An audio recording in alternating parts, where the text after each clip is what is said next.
was that? Which one? সেদিন ডিউটির থেকে আসার সময় আমার একদম খিদে ছিল না, কিন্তু যখন কৌশিককে দেখি যে ও কান্না করতে করতেও খাচ্ছে, তখন আমি ভাবলাম যে আমি একটু টেস্ট করে দেখি যে খাবারটা কেমন। হাই, আমি বৈশালী। আগরতলা থেকে উদয়পুর যাওয়ার যে রাস্তাটা, সেটাতে প্রচুর ভাতের হোটেল আছে। যেহেতু কর্মসূত্রে আমার প্রত্যেক দিনই এদিক দিয়ে যেতে লাগে, তাই ম্যাক্সিমাম হোটেলগুলোতেই আমি আগে খাবার ট্রাই করেছি। আজকে আমরা যে হোটেলটাতে গেছিলাম সেখানে আমরা এখন খাই, বিকজ খাবারটা খেলে একদম বাড়ির খাবারের মতো টেস্ট, আর প্রাইসও অনেক রিজনেবল।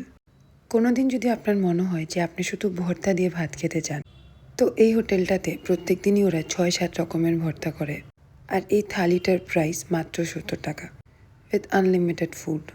প্রত্যেকটা ভর্তাই অনেক টেস্টি ছিল। এটার মধ্যে একটা ভর্তা ছিল শুটকির, যেটা খেয়ে আজকে কৌশিকের প্রচণ্ড ঝাল লাগে, তাই ওর চোখ দিয়ে জল চলে আসে। আজকে সাথে আমরা 1 প্লেট চিকেনও নিয়েছিলাম, যেটা আমাদের দুজনের জন্য যথেষ্ট ছিল। কৌশিক আমাকে বারবার না করে যাতে আমি এই শুটকি ভর্তাটা ট্রাই না করি, বাট লাস্টে একটু ট্রাই করে দেখেছিলাম। ঝাল ছিল, but it was very tasty. এই ভাতের হোটেলটা আগরতলা থেকে উদয়পুর যাওয়ার সময় ঠিক চড়িলাম বাজারের পরেই। বাস খেয়ে আমরা ফেরত চলে আসি বাড়িতে। আজকের জন্য